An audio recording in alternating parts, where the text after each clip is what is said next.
en primer lugar, agradecer al gobernador, a Rolando Figueroa y al ministro Rubén Echeverri por esta invitación y fundamentalmente por tener esta agenda tecnológica de gobierno y particularmente por incorporar a la universidad. En la universidad formamos recursos humanos y somos los humanos los que hacemos las transformaciones. Todavía me cuesta entender cómo hay gobiernos que desentienden esto, con qué van a hacer los que piensan hacer si no planifican primero qué recursos humanos se necesitan para eso. Es algo básico. Los países desarrollados se dedican principalmente a sentar a quienes forman a sus recursos humanos en la mesa cuando están planificando su futuro. Así que le agradezco a la provincia, a esta provincia, que tenga esta agenda en su agenda política, ¿no? Bueno, yo les voy a hablar algo general, digamos, tema del IA, fundamentalmente relacionado a la educación y a su impacto y, bueno, algunas cuestiones también de la demanda y de la oferta desde este punto de vista para el mercado y para la industria. A ver cómo es esto.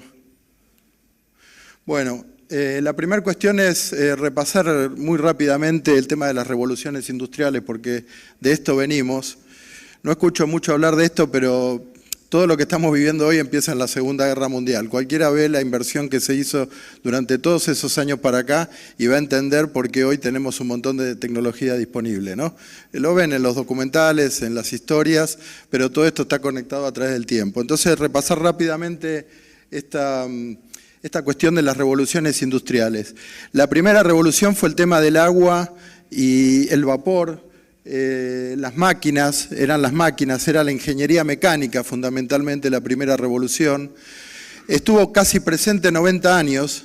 En 90 años generaciones distintas fueron cambiando sus capacidades laborales y fueron evolucionando.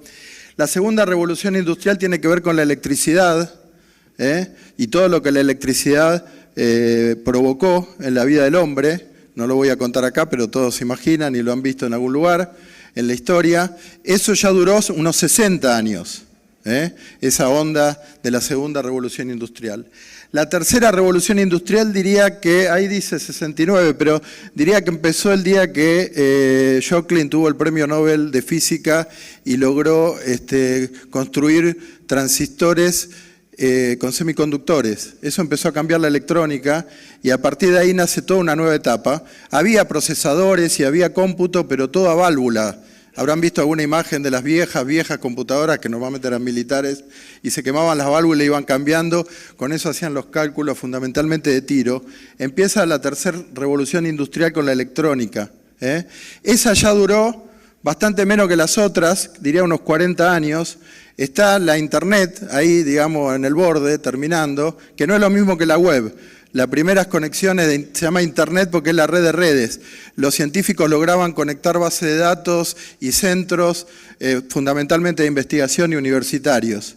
La cuarta revolución industrial, que es la que se habla hoy mucho, que ya no sabemos si es una cuarta, sino que ya es una cuarta, una quinta, una sexta en este mismo periodo, en donde empezamos ahora sí con la web, con lo que llamamos web, y sigue con la robótica y la ciencia de datos, la informática y toda esa tecnología volcada ya no es una especialidad o una ingeniería, es la aplicación de todo transversalmente, por eso no hay un sustrato como hubo en las otras revoluciones industriales.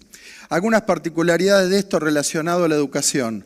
Ya en esta quizás sexta revolución industrial, ya hablamos de 10 años, 12 años, 15 años. Fíjense lo que causó todo esto de la inteligencia artificial a través de las aplicaciones, porque acá bien Rubén mostró que esto empezó con Turing hace mucho tiempo, pero hoy tenemos ya aplicaciones y todo esto está muy dinámicamente. Ya esto impacta en la misma vida de un estudiante. Un estudiante que formamos en la universidad está en el tiempo en el cual puede llegar a cambiar la tecnología. Por eso también las universidades merecen un análisis introspectivamente de cómo están formando y en qué están formando a sus estudiantes. Eso es vital para poder entender estos cambios. Acá también lo dijo, creo que Rubén, la física, la matemática, la ciencia de la ingeniería, la ciencia básica no cambian. Eso sigue estando fijo y por ahora con mucho tiempo. Lo que cambia es la tecnología, por eso no tenemos que enseñar tanta tecnología, tenemos que hacer buenas ciencias básicas. Pasamos a la siguiente. Bueno, esto es lo que estaba hablando recién, ¿no? El rol del ingeniero, la flexibilidad y la adaptación continua a los cambios en la misma educación. La siguiente, vamos a hablar un poquito del impacto de las profesiones. Se habla mucho de que la IA va a reemplazar, si ustedes ponen en internet, habla mucho de automatización. Mucho de automatización y hay informes que hablan de que va a impactar en el 50% de los empleos en los próximos 5 años, sobre todo en tareas repetitivas, de gestión a clientes, de tareas industriales muy repetitivas. Se habla en otro informe de un impacto en un 40% en todas las profesiones de acá a 2 décadas, creo que ese es el más creíble. Respecto al primero, un comentario que agrego. Cuando se habla de automatización, la industria hace rato que tiene proceso automatizado. Se hace con electrónica, con software y no tiene mucha inteligencia artificial. Son casi cableadas las cosas, son predictivas. Entonces, sí, la inteligencia artificial puede ayudar en algunos casos a que esa automatización sea casi perfecta o resoluble en el 100% de los casos. Pero es una mirada esta de reemplazar tareas automáticas o repetitivas. Ahora les voy a mostrar otra. Siguiendo un poco con esto, lo que dije recién, por ahí no todo es IA. Cuando se habla de automatización y automatismo, es tecnología que ya existe, es más de lo mismo, puede complementarse con IA seguramente. La transformación de los roles tradicionales. Se habla mucho de profesiones que van a dejar de existir. Probablemente muchas de lo que pase es que van a tener asistencia de la IA, pero ya en otro nivel de tarea, no en la misma de ahora. Yo hacía la comparación, por ejemplo, hoy los informáticos están muy indiscutidos, viste que ahora el informático lo va a reemplazar, lo mismo informático que lograron muchas de estas cosas, lo va a reemplazar la misma inteligencia artificial. En realidad, esto pasa porque está pasando lo que dije al principio, está pasando en la misma vida de las personas, pero si usted mira, cuando los electrónicos, yo soy ingeniero electrónico, aprendíamos a programar con procesadores, se hacía en Assembler, solamente había un grupito de gente que lo podía hacer. Pero eso fue evolucionando, claro, esa evolución ocurrió en otros ingenieros que vinieron después. Ahora está pasando en la vida de la misma persona que eso evoluciona. Y los ingenieros informáticos son súper necesarios, pero probablemente lo sean en otro estadio, en otro nivel de actuación. Y después sí, va a haber nuevas profesiones, que ya algunas ya aparecen hoy. Los científicos de datos, por ejemplo, ¿no? Hoy cualquier profesional que se recibe, diría en la gran cantidad de las universidades, está poco preparado para procesar la información que hoy mismo tiene en un puesto de trabajo. Un puesto de trabajo hoy en cualquier empresa tiene una cantidad de información y la persona no está entrenada para procesar esa, no tiene herramientas, digamos, por lo menos comprensible al alcance de la mano que la universidad le enseñe. Entonces también hay que cambiar en esto. Estos son los nuevos puestos de trabajo. Siguiendo con esto, acá les muestro acá el otro enfoque. El Fondo Monetario Internacional, que bueno, Rubén hacía recién justamente analogía de la plata que nos iba a prestar y todo lo que por otro lado se genera con estas nuevas tecnologías. Pero el Fondo Monetario, sin embargo, enfoca la inteligencia artificial en un informe del año pasado, más que en lo que nosotros vemos como tareas repetitivas, lo enfoca en que la inteligencia artificial va a reemplazar a tareas más complejas como asistente, mucho o poco, pero como asistente de analistas y de tareas más complejas. Entonces lo enfoca de otra manera y dice nuestros puestos de trabajo, de los cuales los países desarrollados tienen mucho de esto, están muy en riesgo. Y ahí mostramos, por ejemplo, en distintos colores, cómo las economías avanzadas tienen casi un 60% de puestos que son complejos, que en nuestras economías emergentes o en países con pocos ingresos son menores. Ellos lo enfocan el riesgo por esos puestos de trabajo más complejos. ¿Y qué es lo que dice? Perdón, vuelvo para atrás, perdón. ¿Qué es lo que dicen como recomendación este informe? A las economías desarrolladas focalizarse en la regulación de la inteligencia artificial y en la integración de la inteligencia artificial en esos roles. Sin embargo, a los países emergentes o de pocos ingresos, les recomienda desarrollar infraestructura digital y capacitación de sus profesionales. Después nosotros podemos tomar lo que como país, que lamentablemente muchas veces nuestros políticos no se dedican a esto, lo vemos en los medios, poco planificado, pero está diciendo algo que quizás es cierto, tenemos que planificar nuestra infraestructura, porque la revolución no es del software o de una cosa en particular, es de todo. Todo esto corre arriba de electrónica y también necesitas comunicaciones. Si no tenés buenas redes, tampoco va a funcionar. Bueno, para ir terminando, la diferencia entre la oferta y la demanda.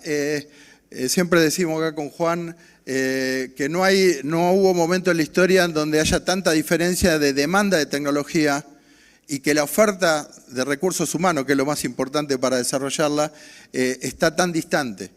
O sea, no damos abasto y no va a dar abasto lo que hoy producimos de recursos humanos para atender la demanda que necesitamos. Entonces los políticos tienen que tener una agenda, como bien creo que Neuquén la está teniendo, de atención a la formación y al desarrollo de sus recursos humanos. Si no, todo lo demás va a poder poner mucha plata, pero nadie va a ver, no lo va a hacer nadie, digamos. Y hoy esa demanda es muy grande.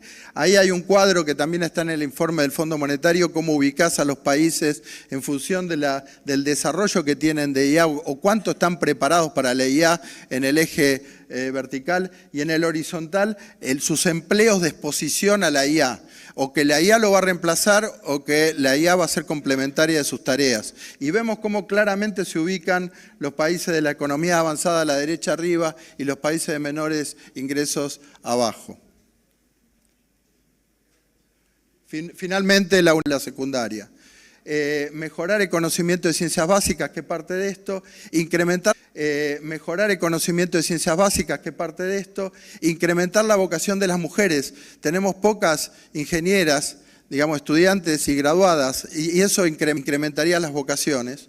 Y finalmente, bueno, tener una agenda tecnológica, ¿no? Sensibilizar sobre el tema.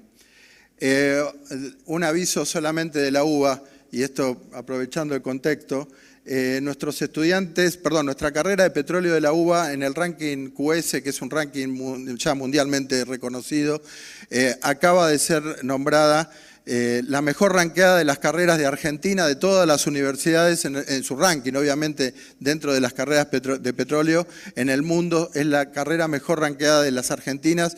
La UBA tiene 5 carreras ranqueadas en el top 50 en su propio ranking. Nuestra carrera de la UBA, tenemos el orgullo de Ingeniería en Petróleo de ser la mejor ranqueada, inclusive obviamente de la UBA. Gracias.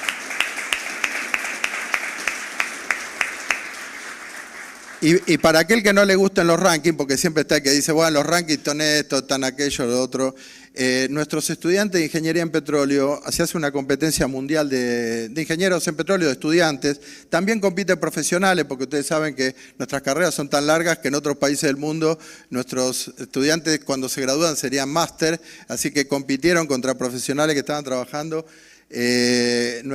Acá no lo dice, pero nuestros estudiantes salieron el año pasado entre los 8 mejores del mundo en este año la UBA es el campeón nacional. Digo, en definitiva, más allá de los rankings, nuestros estudiantes son buenos y esos son buenos en todo el país.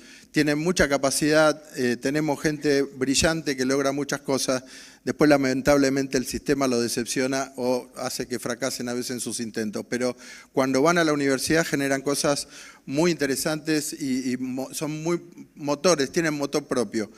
Lo último, de la UBA, tenemos el Instituto de Gas y de Petróleo. Acá se mencionó, creo que Rubén lo mencionó, la actividad petrolera empezó en el año, YPF se creó en el año 22. En el año 29 la Universidad de Buenos Aires creó este instituto con un decreto del presidente Irigoyen. Fíjense cómo en esa época se prestaba atención a estas cosas. Este instituto formó los profesionales que iban a trabajar YPF, cerca de 4.000 contamos en la historia de nuestro instituto, que sigue estando, y que formaba a los profesionales que iban. Usted no entraba a trabajar YPF si no pasaba por el instituto.